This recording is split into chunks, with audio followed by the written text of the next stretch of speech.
Mari kita berdiri.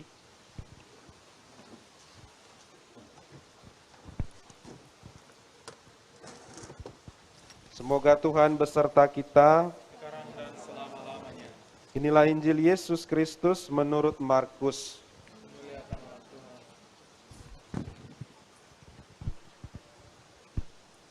Sesampainya di Yerusalem, Yesus masuk ke Bait Allah. Di sana ia meninjau semuanya. Tetapi sebab hari sudah hampir malam, ia keluar ke Betania bersama dengan ke-12 muridnya. Keesokan harinya, sesudah Yesus dan ke-12 muridnya meninggalkan Betania, Yesus merasa lapar. Dan dari jauh ia melihat pohon ara yang sudah berdaun. Ia mendekatinya untuk melihat kalau ia mendapat apa-apa pada pohon itu. Tetapi waktu ia tiba di situ, ia tidak mendapat apa-apa selain daun-daun saja, sebab memang bukan musim buah ara. Maka katanya kepada pohon itu, "Jangan lagi seorang pun makan buahmu selama-lamanya." Dan murid-muridnya pun mendengarnya. Kemudian tibalah Yesus dan murid-muridnya di Yerusalem. Sesudah Yesus masuk ke Bait Allah, mulailah ia mengusir orang-orang yang berjual beli di halaman Bait Allah. Meja-meja penukar uang dan bangku-bangku pedagang merpati dibalikannya. Dan ia tidak memperbolehkan orang membawa barang-barang melintasi halaman Bait Allah. Lalu ia mengajar mereka, katanya, "Bukankah ada tertulis, rumahku akan disebut rumah doa bagi segala bangsa? Tetapi kamu ini telah menjadikannya sarang penyamun." Imam-imam kepala dan ahli-ahli Taurat mendengar tentang peristiwa itu, dan mereka berusaha untuk membinasakan dia, sebab mereka takut kepadanya, melihat seluruh orang banyak takjub akan pengajarannya. Menjelang malam, mereka keluar lagi dari kota.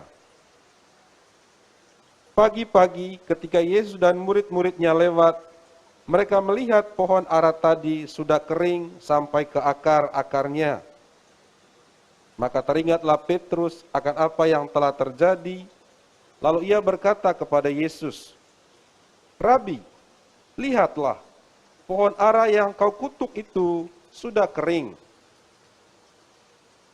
Yesus menjawabnya, "Percayalah kepada Allah. Aku berkata kepadamu, sesungguhnya barang siapa berkata kepada gunung ini, 'Beranjaklah dan tercampaklah ke dalam laut,' asal tidak bimbang hatinya, tetapi percaya bahwa apa yang dikatakannya itu akan terjadi, maka hal itu akan terjadi baginya. Karena itu aku berkata kepadamu, apa saja yang kamu minta dan doakan, percayalah bahwa kamu telah menerimanya, maka hal itu akan diberikan kepadamu. Dan jika kamu berdiri untuk berdoa, ampunilah dahulu sekiranya ada barang sesuatu dalam hatimu terhadap seseorang, supaya juga Bapamu yang di surga mengampuni kesalahan-kesalahanmu. Tetapi jika kamu tidak mengampuni, maka Bapamu yang di surga juga tidak akan mengampuni kesalahan-kesalahanmu."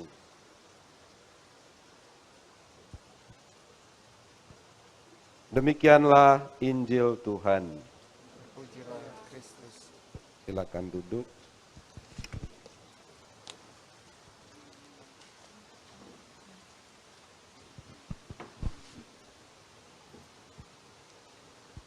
Bapak, Ibu, Saudara dan Saudari, Putra-Putri Maria, secara istimewa rekan-rekan OMK yang terkasih, gambaran kita tentang Yesus biasanya dan pasti selalu baik. Yesus itu adalah orang yang lembut. Yesus itu adalah orang yang penuh kasih. Yesus itu adalah luar biasa. Dan banyak lagi gambaran-gambaran baik lainnya. Dan saya yakin kita semua datang ke tempat ini pada malam hari ini atau juga setiap hari Minggu karena gambaran kita tentang Yesus adalah orang yang baik. Namun melalui bacaan yang kita dengar tadi, sepintas gambaran Yesus itu agak lain. Kalau kita dengar secara baik tadi itu, kita bisa katakan, Yesus itu agak galak. Yesus itu orangnya emosi. Dan Yesus itu sepertinya orang kasar. Hal itu dibuktikan, pertama, perlakuan Yesus terhadap pohon ara. Dikatakan perlakuan Yesus itu agak aneh. Yesus mengutuk pohon ara karena pohon itu tidak berbuah. Padahal menurut catatan Injil yang kita dengar tadi, saat itu memang bukan musim buah. Bagaimana kita menuntut sebuah pohon untuk berbuah padahal bukan musimnya? Bukankah itu sesuatu yang aneh? Atau yang kedua, Yesus mengusir para pedagang dari bait Allah. Bahkan dia membalikan meja para penukar uang, bangku-bangku pedagang merpati, dan melarang orang untuk membawa barang melintasi halaman bait Allah. Padahal aktivitas jual beli di halaman bait Allah diizinkan demi memperlancar peribadatan di bait Allah. Bukankah itu sesuatu yang aneh juga? Dan kita juga pasti masih ingat bagaimana ketika Yesus berumur berapa itu? Pasti OMK ingat baik itu. Ketika Yesus bersama Yosef dan Maria pergi ke bait Allah dipersembahkan membawa sepasang, kalau tidak salah, burung tekukur. Ya. Jadi orang berjualan di bait Allah dalam rangka itu. Tapi Yesus melarangnya. Bukankah itu sesuatu yang kita bisa katakan aneh? Saudara dan saudara terkasih, benarkah Yesus sungguh galak, sungguh kasar, dan emosi tanpa alasan dan tanpa maksud?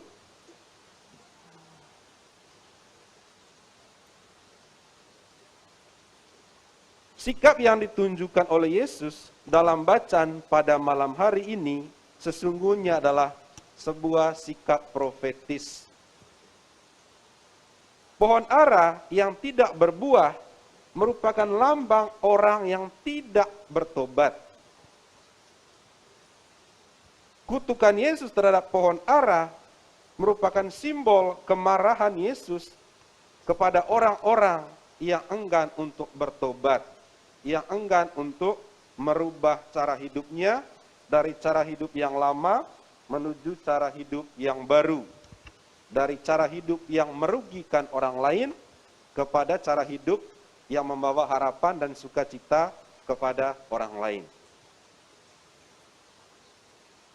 Pengusiran para pedagang dari bait Allah bertujuan untuk memurnikan penyembahan kepada Tuhan dan mendidik, mendisiplinkan cara-cara mereka yang salah. Para penukar uang merupakan simbol orang-orang yang mengambil keuntungan dari orang-orang miskin dan sekaligus menodai penghormatan kepada Tuhan. Ketika saya belajar tentang teks ini, mengapa Yesus marah kepada para penukar uang dan orang-orang yang berjualan di bait Allah, karena mereka menjualnya dengan harga yang sangat tinggi. Kalau dijual dengan harga yang sangat tinggi, yang pasti orang miskin semakin miskin. Saudara dan saudara terkasih, tindakan Yesus mengutuk pohon ara dan mengusir para pedagang merupakan peringatan atau awasan bagi kita orang beriman. Apa yang mau diperingati oleh Yesus?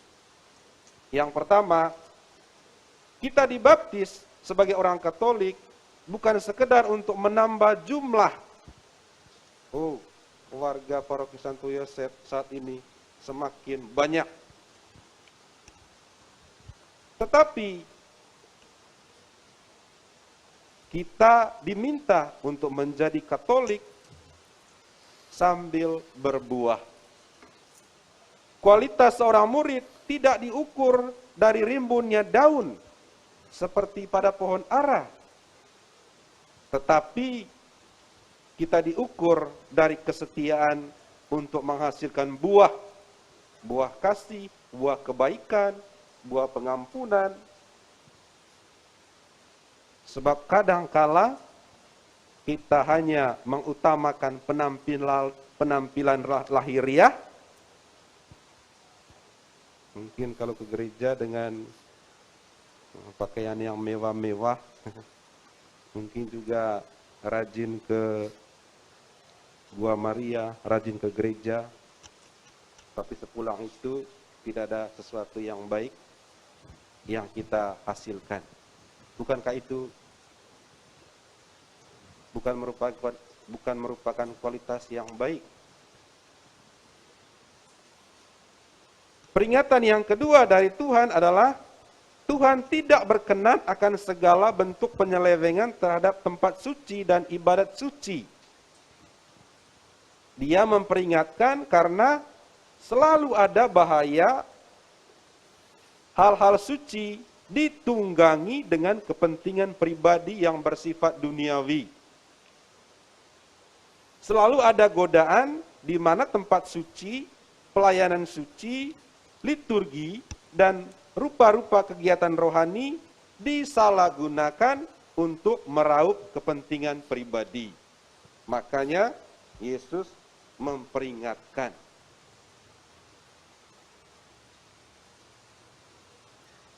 Saudara dan saudara terkasih, jika kita kembali ke dalam diri kita masing-masing, apakah saya termasuk pohon ara yang dikutuk Yesus?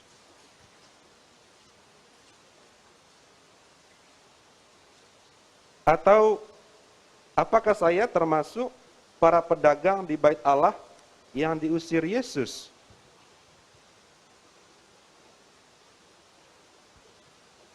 Secara istimewa, saya yakin orang-orang muda yang memimpin kita dalam devosi pada malam hari ini bukan termasuk dua-duanya.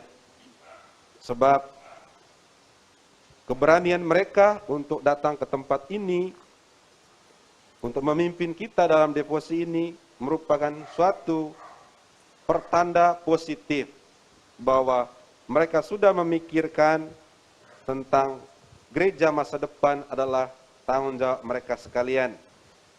Kiranya sapaan sabda Tuhan pada malam hari ini tentang pohon ara yang dikutuk atau para pedagang yang diusir dari bait Allah bukan merupakan pratanda kehidupan kita setiap hari sebagai orang Katolik di sini, tapi ini selalu menjadi awasan untuk kita untuk selalu menghasilkan buah yang baik.